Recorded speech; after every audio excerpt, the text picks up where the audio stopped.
மூட்டை தூக்குவதற்கு கூட தகுதியான நபரை தேர்ந்தெடுக்கும் மக்கள் அரசியல்வாதிகள் விஷயத்தில் ஏன் தகுதி பார்ப்பதில்லை என தமிழக பாஜக தலைவர் அண்ணாமலை கேள்வி எழுப்பியுள்ளார். கள்ளக்குறிச்சி மாவட்டம் திருக்கோவிலூரில் என் மண் என் மக்கள் பாத யாத்திரையில் அவர் பேசினார். லஞ்சம் இருக்கும் வரை தமிழகத்திலே ஒரு ஏழை தாய் இருக்கத்தான் செய்வார்கள்.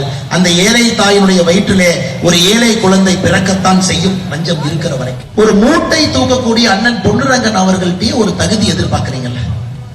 அண்ணன் பலமா இருக்காரா, அண்ணனால வேலை செய்ய முடியுமா? அப்ப நம்ம அண்ணனை கூப்பிட்டு மூட்டை தூக்க சொல்லுவோம். ஒரு கடையில அண்ணனுக்கு 6 ரூபா கொடுப்போம். மு.க. ஸ்டாலின் அவர்களுக்கும் உதயநிதி ஸ்டாலின் அவர்களுக்கும் என்ன தகுதி நான் கேட்கறேன். கலைஞர் ஐயாவுடைய பையன் என்கின்ற ஒரே காரணத்துக்காக நான் எதுக்கு நம்ம ஓட்டு போடணும்? அல்லது ஸ்டாலின் ஐயாவுடைய பையன் உதயநிதி என்கின்ற ஒரே காரணத்துக்காக எதுக்கு ஓட்டு போடணுங்க? அல்லது உதயநிதி ஸ்டாலினுடைய பையன் இன்பநிதி என்கின்ற காரணத்துக்காக எதுக்கு ஓட்டு போடணும்? குடும்ப ஆட்சி தகுதி இல்லாதவர்கள் வரும் பொழுது ஏழை மக்களுடைய கண்ணீருக்கு விலை அங்கே இல்லைங்க.